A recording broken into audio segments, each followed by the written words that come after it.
Outro conceito importante que nós vamos tratar, que estava naquele quadrinho lá sobre Deus, que eu vou voltar no final, é o conceito de imanência e transcendência de Deus.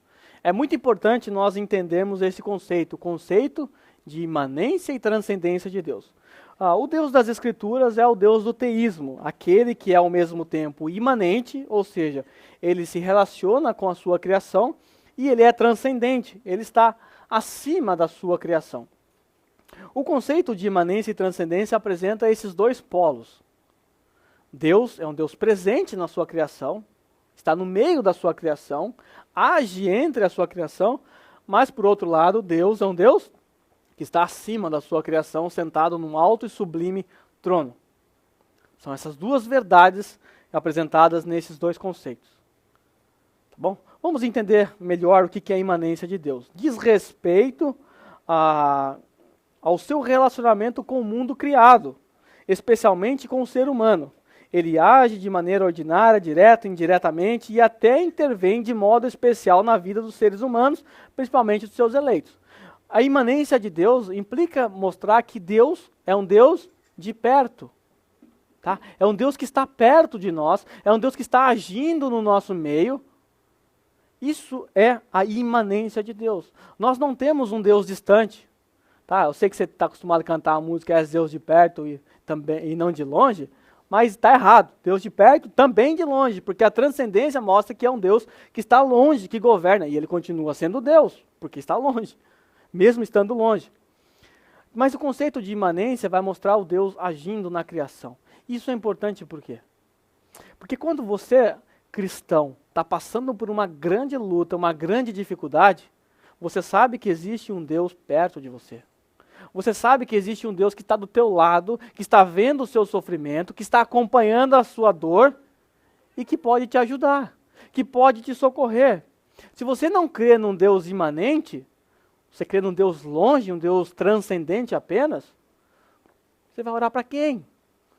E esse Deus está tão longe, e daí? Qual é o seu problema? Qual é as suas lutas? Ele nem sabe, ele está longe. Ele nem intervém, ele só fica assistindo lá o Tiago sofrendo lá. Azar dele, não é problema meu. Ele sofre porque ele quer. Nós temos um Deus perto. E isso aqui, eu estava estudando essa parte naquela época que a gente descobriu que o Enzo estava ruim. Vocês ficaram sabendo que o Enzo ficou 15 dias com febre. E os médicos daqui, tudo açougueiro, não sabe nada. E quando quando a gente pediu a chapa e tirou a chapa do pulmão dele, estava totalmente tomado. O médico ficou desesperado. Imagine o médico desesperado, imagine o pai, né? E o médico não sabia o que fazer, ficava balançando a cabeça, dor chocaná, não sabia o que fazia. Ixi, o cara não sabe, lascou. E a gente que é pai de primeira viagem, né? A gente fica desesperado, apavorado. E qual que é a nossa tendência? Natural. Logo esquecer de Deus. Aí eu estava estudando isso aqui, aí eu trabalhando lá, desesperado, né? Pensando em tudo, e caramba, como é que vai resolver essa questão? Vou para o Brasil, não vou? Eu estava pensando um monte de bobeira já. Natural do ser humano. Aí, de repente, eu lembrei do Deus imanente. Falei, nossa, Deus está aqui tão perto, né? Aí eu estou procurando ajuda no Brasil, estou tentando resolver pelas minhas próprias forças, e eu nunca cheguei para esse Deus imanente e falei com ele. Aí eu falei assim, é nessa hora que a nossa teologia tem que desembocar em uma prática ortodoxa. Aí, na fábrica mesmo, eu usei esses termos. Eu sei que o Senhor é um Deus imanente. Eu sei que o Senhor está aqui, eu sei que o Senhor está vendo tudo isso. E eu sou limitado, né? Eu comecei a aprender sobre o tamanho de Deus. Falei assim, eu sei que eu não posso fazer nada e está nas suas mãos. É seu, não é meu. O Enzo não é meu. O Senhor deu para eu criar e eu não tenho o que fazer, né? E o Senhor está tão perto assim, eu peço a tua ajuda. Aí depois a situação acabou se resolvendo. Mas mesmo eu tendo estudado o conceito de imanência de Deus, demorou para eu aplicar isso na minha vida. Mas se eu nem tivesse o conceito, se eu nem soubesse, aí a chance de eu aplicar seria mínima. Hein? Mas lembre-se, tu és um Deus de perto.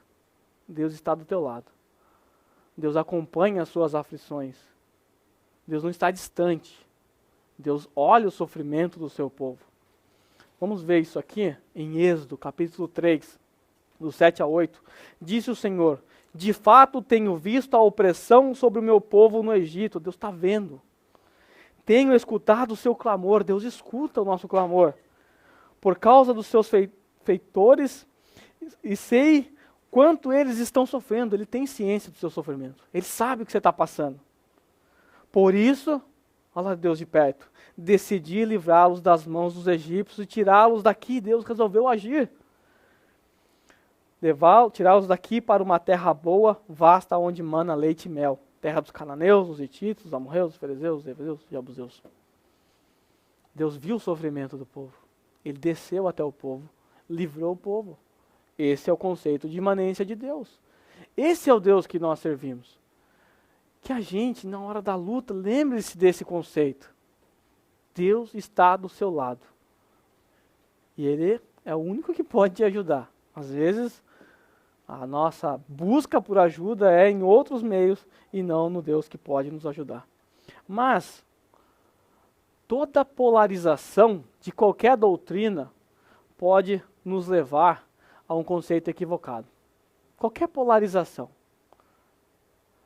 Se você polarizar demais a soberania de Deus, só a soberania de Deus, você vai cair no hipercalvinismo. Se você polarizar a liberdade do homem, ou as responsabilidades do homem, você vai cair no arminianismo. Polarização são sempre perigosas. Nós devemos manter o equilíbrio. O conceito de imanência apresenta um Deus que está aqui, agindo, está no nosso meio, está próximo. Se você polarizar esse conceito, você cairá no panteísmo. Panteísmo, que é uma crença comum aqui no Japão, né? É aquela ideia de que tudo é Deus. Deus se manifesta, Deus tem um polo espiritual e um polo material. As coisas criadas são o polo material de Deus. Aquela árvore que você está vendo é o polo material de Deus. Ou seja, aquilo é, de certa forma, Deus. Eu estava vindo na rua aqui agora, e estava uma tartaruga atravessando a rua, dirigindo. Ah, tartaruga, o que eu faço? Aí parou, fui lá, peguei ela, atravessei a rua. E por quê?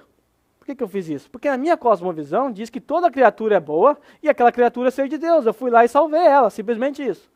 Mas o japonês, ou alguém panteísta, pensaria o quê? Eu não posso matar isso. Isso aqui é um lampejo de Deus, é um pedaço de ser de Deus que se manifestou nesse ser. Então ele vai e salva o animal. Então, muito cuidado. Polarização desse conceito vai levar você a cair no panteísmo. Tá? Deus não é as coisas criadas. Ele é o criador das coisas. Mas ele não se confunde com as coisas criadas. Tá? Então, não caia no panteísmo. E a transcendência de Deus? Né? O que é a transcendência de Deus? Apresenta um Deus como ser acima da sua criação. Ele está além de sua criação, é apresentado como Deus que está assentado num alto e sublime trono. Um Deus que está longe. Ele está aqui perto, mas ele também está no alto, governando todas as coisas. Ele está governando todo o universo, governando tudo o que acontece. É um Deus de longe. Tá? Então, cante, às vezes de perto, também de longe. Nunca mudaste, tu é fiel. Você sabe o que eu estou falando. A polarização da transcendência de Deus levará você também a um equívoco doutrinário. Toda polarização é perigosa. E a polarização dessa ideia de que Deus está longe da transcendência, tá? Que algumas religiões creem mais na transcendência de Deus e ignoram a imanência. Se você crer e polarizar a doutrina da transcendência de Deus, que é o Deus que está longe, você poderá cair no que nós chamamos de deísmo. O que é o deísmo? Antes de chegar no deísmo, deixa eu ler o texto aqui. Vai. A transcendência de Deus. Pois os meus pensamentos não são os pensamentos de vocês, nem os seus caminhos são os meus caminhos, declara o Senhor. Ou seja, é muito mais alto do que os nossos. Assim como os céus estão mais altos do que a terra, também os meus caminhos são mais altos do que os seus caminhos, os meus pensamentos mais altos do que os seus pensamentos. Tá? Deus está muito acima de nós. Tá? Ele é um Deus que governa, está assentado no seu trono, governando tudo. E deísmo? A polarização fará com que nós caiamos no deísmo. Tá? O que é o deísmo? Vocês estão vendo ali, é um relojoeiro, tá? Ele está fazendo um reloginho ali. A ideia do deísmo geralmente é representada nessa imagem do relojoeiro. O que é o relojoeiro? Cadê o cara que fez esse relógio aqui? Vocês sabem onde ele está? 1h20? Beleza. Quem que fez esse relógio aqui? Alguém conhece? Não, né? O que ele fez? Ele criou o relógio, montou, deu corda, largou ele aqui. Agora ninguém sabe quem é esse cara. Ninguém nem conhece ele porque está por aí, está longe. O conceito de deísmo é esse. Deus criou o mundo, ele é o criador, ele deu corda no mundo e agora ele simplesmente deixou o mundo rodar. Deixou o mundo funcionar. Ah, tá dando problema? Tá lá. O dono, o cara que fez o relógio, que acabou a pilha, ele não vem aqui trocar. Não é problema dele. Não tá nem aí, é problema. Ele fez o que tinha que fazer, ele criou o relógio. Agora, o que vocês vão fazer com o relógio, você vai pendurar na parede, você vai colar adesivo, é problema de vocês. O deísmo, ele pinta essa ideia. A ideia de um Deus que deu corda e simplesmente deixou o mundo rodar. Com um Deus desse, você nem tem razão para orar. Não é problema meu, eu já fiz aí, dei corda, está funcionando. Problema de vocês. Então é um Deus distante. Alguma dúvida sobre a transcendência e imanência de Deus? Depois no final eu vou perguntar, vou pedir para alguém me explicar isso aqui. Tá bom? Vamos ver a imanência e transcendência de Deus lado a lado. Né? As Escrituras nos apresentam essa imanência e transcendência lado a lado. Vamos ver alguns textos. No ano em que o rei Uzias morreu, eu vi o Senhor assentado num alto e exaltado. Ou seja, isso aqui é o quê? Que conceito é esse? Vi o Senhor assentado num alto e exaltado. Transcendência de Deus, no alto trono. E a aba de suas vestes enchia o templo, acima dele estavam os serafins, cada um deles tinha 6 asas, etc e tal. Agora, na parte que está, a parte de baixo aqui, né? Proclamavam uns aos outros, santo, santo, santo. E o Senhor dos Exércitos, é o Senhor dos Exércitos. A terra inteira está cheia da sua glória. Tá? Ele está lá no alto sublime trono, mas a sua glória enche toda a terra. Está presente e está distante. O mesmo, num único texto, mostrando essa realidade. Aí qual que é a conclusão de um Deus que é imanente? Qual a conclusão? Ai de mim, estou perdido. Se Deus está perto do homem, como se aproximou aqui de Isaías, a conclusão, nossa, ai de mim, estou perdido. Porque Deus é santo, santo, santo. Nós somos pecadores, pecadores, pecadores. Ai de nós. Vivo no meio de um povo de lábios impuros, meus olhos viram o Rei, o Senhor dos Exércitos. Outro texto. Quem é como o Senhor nosso Deus, que reina em seu trono nas alturas? O que é isso aqui? Transcendência. Mas se inclina para contemplar o que acontece nos céus e na terra? Que imanência. Tá? Ninguém é como o Senhor, ele reina sobre o seu trono, mas esse Deus que reina no trono, graças a Deus, graças a ele mesmo, né? Ele se inclina para contemplar o que acontece na terra.